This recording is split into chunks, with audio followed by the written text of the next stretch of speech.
a la América española en el siglo XVIII. El siglo XVIII fue una etapa de prosperidad para el Imperio español. Contribuyó a ello la política de los Borbones, ya que estaban interesados en la defensa y el engrandecimiento de los dominios americanos. La población.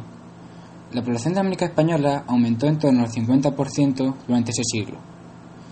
A mediados del siglo XVIII se calcula que había unos 15 millones de habitantes, de los cuales unos 3 millones eran blancos, 1,5 millones de negros, esclavos o liberos, y el resto eran indios y mestizos.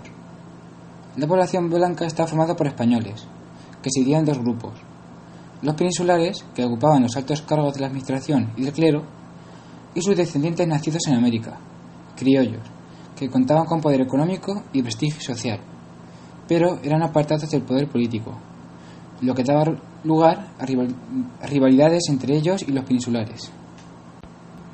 El comercio y la economía. La mano de obra esclava trabajaba en los metales preciosos, las plantaciones de azúcar, cacao, algodón, tabaco, ya que eran los trabajos más peligrosos y más duros de hacer. Potenciar el comercio colonial fue otra de las preocupaciones de la nueva dinastía.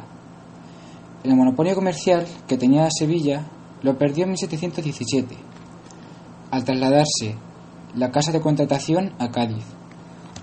Más importantes fueron los decretos con Carlos III, que acababa con el monopolio comercial en Cádiz y establecía la libertad de comercio en 1765 y 1778 de los puertos españoles con América. Cataluña, con su industria de indianas, se vio muy favorecida con estas reformas, siendo Barcelona uno de los puertos con mayor comercio con América durante este siglo. La administración. En cuanto a divisiones administrativas, el de Nueva España siguió siendo el único para los territorios de América del Norte, pero en el sur fueron segregados del Virreinato de Perú dos nuevos virreinatos: el de Nueva Granada, que abarca las actuales Colombia, Venezuela, Panamá y parte de Ecuador, y estableció su capital en Santa Fe de Bogotá, y el del Río de la Plata, las actuales Argentina, Paraguay y Bolivia, con capital en Buenos Aires. Un hecho importante fue la expulsión de los jesuitas en Paraguay. En California, el esfuerzo de los jesuitas fue seguido por los franciscanos. En cuanto a la cultura, se vio estimulada con la creación de universidades en Santiago de Chile, La Habana y Quito. La Ilustración. La Ilustración es una corriente del siglo XVIII que hace referencia a la luz de la razón humana. Para entender mejor la Ilustración, vamos a seguir este esquema, en el que veremos por qué es causada, qué es, por qué se caracteriza y a quiénes tienen como representantes. ¿A qué es causada?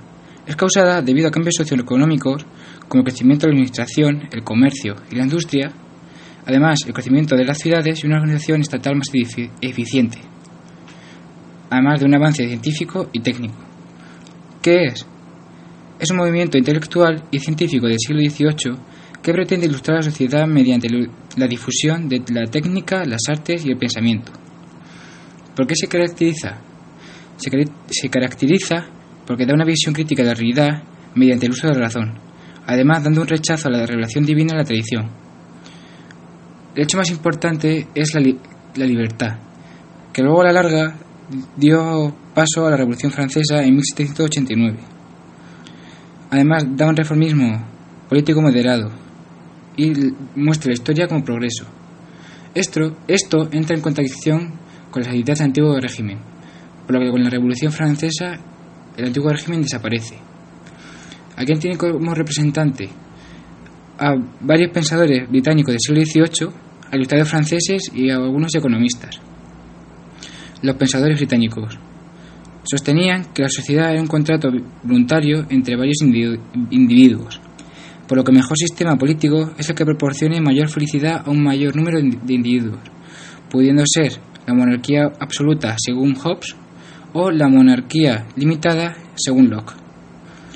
Entre los ilustradores franceses encontramos a Montesquieu, Voltaire y Rousseau.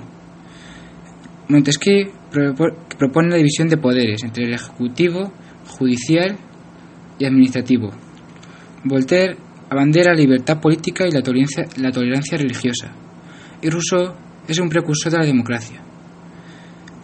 Los economistas del siglo XVIII, entre los que destacan los filósofos franceses y Adam Smith, los aristócratas franceses del siglo XVIII, cuyas ideas son que la riqueza proviene de la tierra y que no debe intervenir el Estado en la riqueza.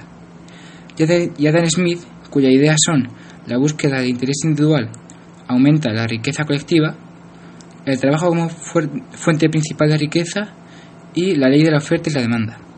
En el aspecto político, las ideas de los ilustrados podían derivar hacia un reformismo del Estado, en donde encajaba el despotismo ilustrado, o bien hacia una ruptura con el antiguo régimen, a partir de un proceso revolucionario en el que la burguesía se constituye en clase revolucionaria. Con el despotismo ilustrado, los monarcas aplicaban propuestas de los ilustrados, realizando reformas destinadas a obtener la felicidad del pueblo, considerado incapaz para elegirse a sí mismo. De aquí la conocida frase, todo para el pueblo, pero sin el pueblo. Pero el despotismo ilustrado no tocaba lo esencial del sistema del antiguo régimen, el poder absoluto de los monarcas y la división estamental de la sociedad. Para ello era necesario aplicar los principios definidos por Montesquieu y Rousseau, que respectivamente defendían la división de poderes legislativo, ejecutivo y judicial y el principio de la soberanía nacional.